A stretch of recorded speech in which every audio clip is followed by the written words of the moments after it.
We're never... I'm sorry, give me a second. It's just too painful for me. We're never going to get those cut dispatch sex scenes because they never tangibly existed. No! No! Forget it all then!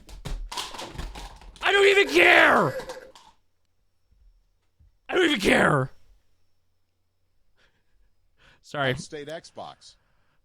I come from the times of gaming where you picked a side and you stayed on either Xbox or PlayStation, LOL. Yeah. That's how it was when I was like really early into the shit. That did not explode the way that I thought it would. My poor girlfriend's trying to sleep in there. She's sick. And I'm like, yep, clip farm. Yeah, this is important. When she wakes up, if she's not already awake, I'm going to be like, let me buy you something to say sorry. Okay, anyways. Ever since lead dispatch writer Pierre Charlotte went on the record as saying we definitely cut some sex scenes and teased that we may get to see those one day, the game's fan base has held its breath in bated anticipation, but it's not happening. What's even the point, man? What's even the point? What's even the fucking point to live anymore, bro? RAM prices are going up, okay? They're delaying Elder Scrolls 6. They delayed GTA 6 already, okay? What's even the fucking point?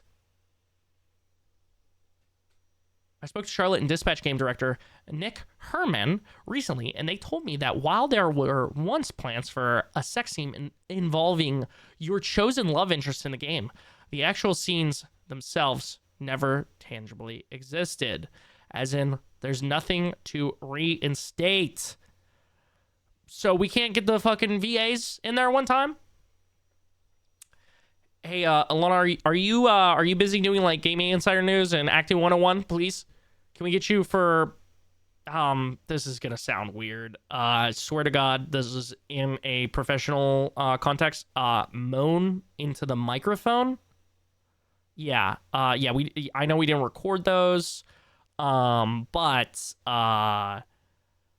yeah, we need them now for the fans. Hey, Charles White. Yeah. I know you're busy like covering games and all of that and like news and talking about the Epstein list and all of that, but swear to God, this is in a professional setting. We need you to moan into the microphone. Yeah, no, we're adding a couple extra scenes into the game. So, which ones? Like fighting moans? Not particularly. Maybe something a little more intimate. Dude, I still feel bad. I woke up my poor girlfriend probably. Okay, sorry. Let's curb this here, Pierre said Herman. Let's curb this here, Pierre, said Herman. Sorry. Shoretti, I think I said whatever. Shoretti nodded as if in agreement, then said, the reality is we're definitely going to put those sex scenes in. God damn it, said Herman in response. Shoretti laughed. If it wasn't clear, that was a joke. The duo explained that the problem arose when people found code in Dispatch for an event the team didn't build out. They could see that we had booleans for if someone was going to spend the night or which love interest was going to spend the night. Herman said, the love interests in the game being Blonde Blazer and Invisigal. Oh, okay, so no Mal, no Sonar. Okay, we didn't really lose that much, Chad. I mean, we basically got a freaking Invisigal scene, dude. For all you gooners out there. Shreddy continued. So after the party, that was the point in the story where that would happen. The party occurs in episode 6, so relatively near the end of the 8-episode season, and it's a wonderful scene, one of my favorites in the game.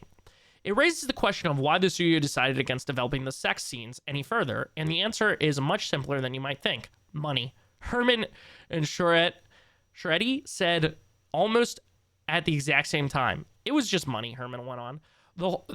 That whole scene was like double or triple the length. The whole party was almost an entire episode at Robert's apartment. And scoping, we'd probably pulled like 80 pages out of this game. It was a lot of writing that had to get cut to be condensed down into something that we could produce. So just to say it, those scenes were never storyboarded. They didn't go into animation, so people say release them. They never tangibly existed. Everything that got made shipped. Shreddy added, we wanted to put it out, or put it in, we just ran out of money, is what it really came down to. So you can blame the video game industry, not us. If people believed in us, we could have made it. Fair. Shreddy was referring to several years of rejection Dispatch faced as Ad Hoc pitched the game to publishers and tried to get it to release. A twisting turning saga I've written about in more detail. Nice.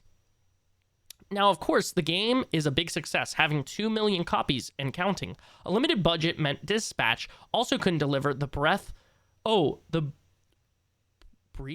choice some players wanted as far as romance options were concerned. You can't, for example, pursue a romance with any of the characters in the Z team you lead, which is probably a good thing as far as HR is concerned. Sorry, I had to see how much longer we were reading here. No punch up. Yeah, I wanted to fucking bone Jacksepticeye. Good Lord, said Herman again in response. We should put out a, Shreddy said before being interrupted by Herman, who added, a place where everyone can just have sex with everyone. Shreddy continued, we'll make a date everything, but it has to be non-canon because it's so messy. That's the problem. You can't have a date everything because we have to take those seriously as relationships, not just treat this like some fuck party. Yeah, come on, dude. We're not having, what's that game called? House party? We're having a house party situation where everybody fucking banging, or everybody's bangable. When you look at the relationships that we had, they're very specific and important to the story in terms of the type of characters they are. Robert is a guy that on one hand has it together and can be supportive to someone like Invisigal, but then also needs fucking help, you know, which is perfect for Blazer. Mal, he added, referencing the tall and masculine red demon woman who wears a tight top and tight denim shorts. If we threw Mal in there, everyone would just fuck Mal. Demon Cindy Crawford, muscle mommy. It would be easy mode. That is true. Everyone would just be like, Mal. There would be no questions there. The success and general applause for Dispatch. Former Witcher 3 developer Konrad Tomaszewski, I'm guessing, I'm bluffing, said Dispatch was his game of the year. Have meant people are now clamoring for a second season of the game, and it sounds very much like Dispatch Season 2 will happen. However, with success comes expectation. As Shreddy said, a lot of pressure. It'll be about what it's not as much as what it is.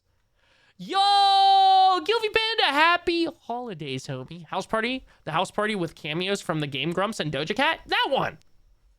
I actually don't know if you can fuck everything in that one, but yeah, this makes sense. This makes total sense. I feel like if they storyboarded the scene, probably made it into the game. Because again, budget.